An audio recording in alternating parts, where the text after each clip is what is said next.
coalition. Further, when it comes to policy making, most of the policy making will be focused on economic benefits towards the rich or towards the people who has businesses. In short, what's the problem facing by rather than focusing on policy that will actually benefit the society, such as like infrastructure, education, as well as healthcare, most of the third world countries' policy will cater towards economic policies later. And in short, these people are abusing and the cycle of ignorance because third countries, although they're educated to an extent, but most of the time they're not very educated in politics. They're not able to spot out certain promises with the policy. And even if they did, of course, there's backlash to it. Now, why is this very important? Why do we need to have this realization? Democracy is a Western value. People are already fed up being exploited, being not able to live a good life. Because people are having much more pressing issues. It's just an economic problem. Why economic problem?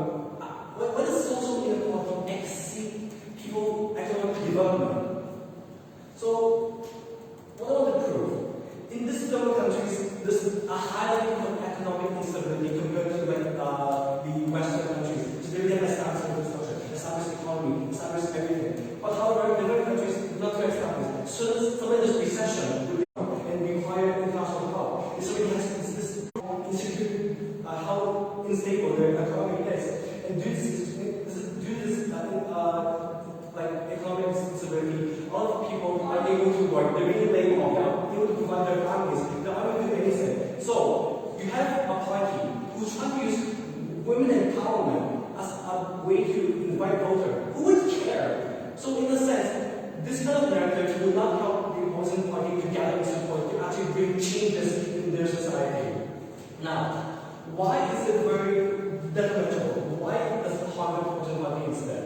Later. So, Western, democracy is a Western value. Women empowerment is also a Western value. They're really very frustrated with democracy. And now they're introducing another Western values. Out of nowhere, the notion is to shift. It means there's no correction, there's no pleasing, there's no balance. Shift to use it as a campaign. Of course, people will be outraged. Why is this party not trying to help improve our situation? Why is it trying to appeal foreign voters, foreign people? Why not trying to help your own local people, local citizens? It's just outrageous to think. So no sane people would try to vote or try to support this opposition party. Now, moving on to backlash, both the government, both the opposition party, and also women. First focus on the third party. So they keep emphasizing on feminist funding and stuff like that. One thing, this is not a permanent solution. Because feminist fundings require that you actively promote feminism as your campaign. What if you don't what if you don't use feminism anymore? You lose all the money. I already explained to you financial disability in this third world country, and money is very important to boost social changes. So feminist funding is very temporary. It's not very a good solution because it's not conservative, and you are forced to cater towards the foreign people and not towards the local citizens. Furthermore, how does this harm the political party?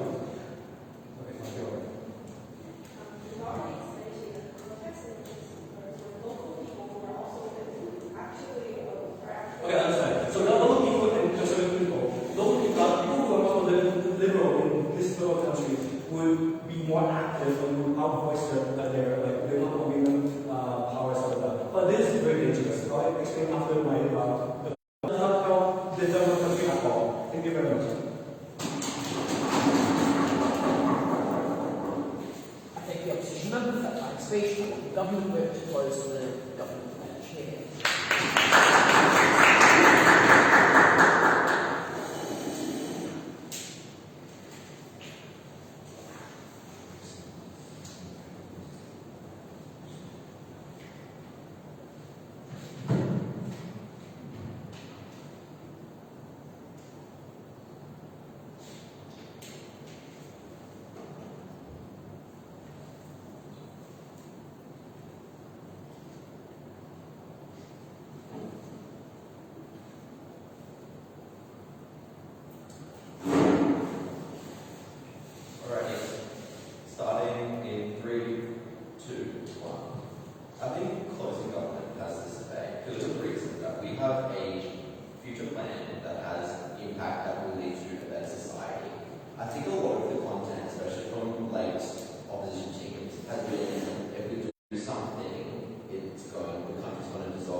initial problem that needs to be solved is one, less education access, stigmas that stop people from getting educated. So the next dominated workforce, sure, but there is another 100% worth of people who combine as much to the workforce. I think that solves a lot of issues straight there. Just having more people working on stuff creates more economic capital for companies to work with. And as for corruption, I don't think that's really something that is addressed by pretty much either side of the debate. I don't think that was the next debate. I think we talked about the I don't believe, like, if you have a corrupt democracy, there is further issues about that is not going to be solved by either side. So I think that pretty much washes it out. Moving on to closing opposition. I think closing opposition is maybe it's just not very much charitability to what this debate was mainly about. I think they took it on more of a on like a conceptual level, that women's empowerment was just making women feel better about themselves, and because they limited the definition of the government to that extent, a lot of this stuff is about like why people like waste time on that, because they weren't really considering what the immense benefits to this increased productivity of the nation was. So majority of the arguments is that no one would vote for this, which I've already addressed, and that this would be the reason that a democracy would fail, and it's because of bribes, lobbying, and corruption. I think it's sort of stemming from Washington's case as well. I think that related opposition should be working towards, I think, wanting to make the nation better, and you're looking for the biggest demographic in order to start and take out this oppressive state, it would be late. But I still see that very clear links between why this would collapse a country where if opposition brought this up. Like, it's not like the commonplace still is incumbent, and I don't see why everyone would like collapse everything. So I think that's why we come up over opposition, is because they didn't really weigh against the benefits of having this much big workforce. Thank you.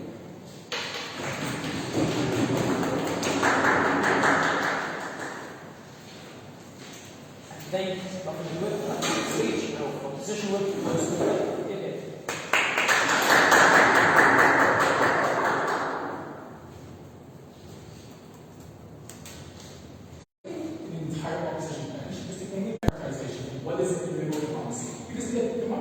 Liberal democracy is so good, if everything, why is it so important? Why is there democratic past like this house in the first place? My premise is only this house that closing opposition provides you is a complex understanding of what's going on in the world. It's because it's a failure of the liberal international order going on as possible with organizations such as the World Bank and IMF will screw up economies of third world countries using privatization, using other mechanisms, for example, austerity policies that control and manipulate the economy of these nations. It's when Eastern European nations, when the game of communism have faith in the market economy, witness these fail, when the economies are breaking down as possible, when Black and American nations realize that their faith in the entire liberal economy fails, when their people are suffering, people are getting angry, frustrated, it is unsuccessful. They go for a populist, government that will promise them economic returns, promise them there will be less privatization accessible in their countries. They focus on protectionist policies and less globalization in the current accessible, and that is the reason why there's democratic backslide. That is the reason why there's more extreme people outside on the road campaigning for the worse government, less charitable government, less likely to allocate for legal ideas. Looking on the opposition case as a whole, I'll first tackle the opening government side and answer some of the questions that closed government posed to this debate. So opening government first comes in and tells you that, okay, women are oppressed in these kind of countries because previously there was a culture of patriarchy, and then immigrant status of the liberal backside, they're going to have this oppressed. Then certain ideologies have like feminists from the West and the United States to come over and help you fix this problem. There will be more resources from Western feminist groups. However, the main problem in the status quo is that these countries, as previously my partner pointed out to you, are already tired with Western sentiment because they already screwed up their economy through organizations such as IMF, introducing privatization, for example, and they're unable to sustain themselves with basic necessities like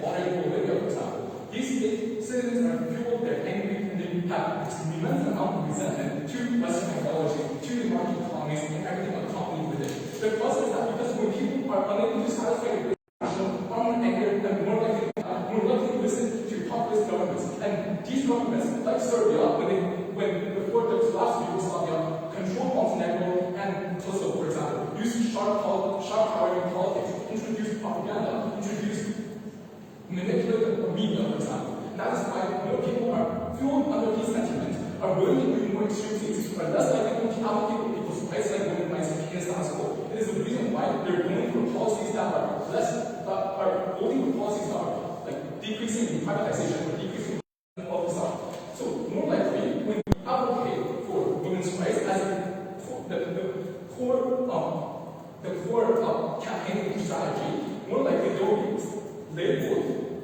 labeled with Western ideology, as in this kind of thing is Western. They're trying to manipulate us. They're trying to change our living systems, and they're going to screw us again like how they screwed our economy. Likely, second, radical feminism in the United States, advocacy, national character like feminist activism in Africa, in the African nation, for example, because there are cultural differences, there are different things that you like. United States and Western democracy have gone through waves of feminist development, while, for example, in more conservative states, you have less of that development. You are more likely going to be viewed as alienating when you're introduced to the extreme radicalization from the West when compared to what you're going to change in the status quo in your own conservative area. More likely to go against antagonized United States when they in and of itself, you're less likely to push forward. What is much worse is that even if you have a conservative push for feminism, you're likely going to also be jeopardized because you are going to be labeled as you're aligning in with the Western liberal democracy where they're advocating for the extreme part of feminism in and of itself. And they will become much more backlashes in and of itself. Opening government explicitly introduces a mechanism that, okay, Western parties will have much more resources. That exactly is a problem that people are willing to resist in the status quo, where people are fed up with Western sentiments. They're more likely to oppose this government. They tell you that, for example, there is already a lot of fighting for feminist rights. When 50% of the population is formulated by women, when there are pride marches for LGBTQIA movements, for example, there are two responses to this. One, if you're already in an illiberal democracy, which you might have to characterize with lack of democratic, you're less likely going to help completely fair elections. More likely, you're going to be funded, you're going to be supported by the military, for example. That makes the elections, or either we have military coups that will happen in Chile, or to overthrow the already democratic system. Or likely, why is the result election so controversial? It's because Bolsonaro has the support of the military, likely to overturn the democratic system. Because also they have support for people who are radical, fueled by the influence of economic in the status quo. They feel that they are oppressed, you're more likely going to increase polarization, you have more social disability in your society, and that's likely you're going to have active democratic participants from your citizens. Second, they are also, even if females have made up 50% of the population, the other problem is that the majority of people in the cabinet are male, which means that you're going to build policies that are going to and even if you have a party in, for example, advocating for women's rights, they're more likely going to alienate it in the cabinet itself, less likely to have political allies, and less likely to have their goals achieved. Under these kind of mechanisms, I'll focus on what is the opposition burden and by recruitment. Recruitment the opposition party that the government advocates cannot win an election because of the political environment, because of the irrationality that people already have, because when states already have the power to overthrow the democratic system in the status to recruit you, and there are so much more democratic backside that states are unlikely going to engage in right activism when people are in hunger, in famine, in less when their basic necessities are not met. Three, recruit people on the ground, women will be harmed under this policy because we told you that women will be labeled as aligning with the West movement when they are likely going to have their rights anymore. I'll take all those. Thank you.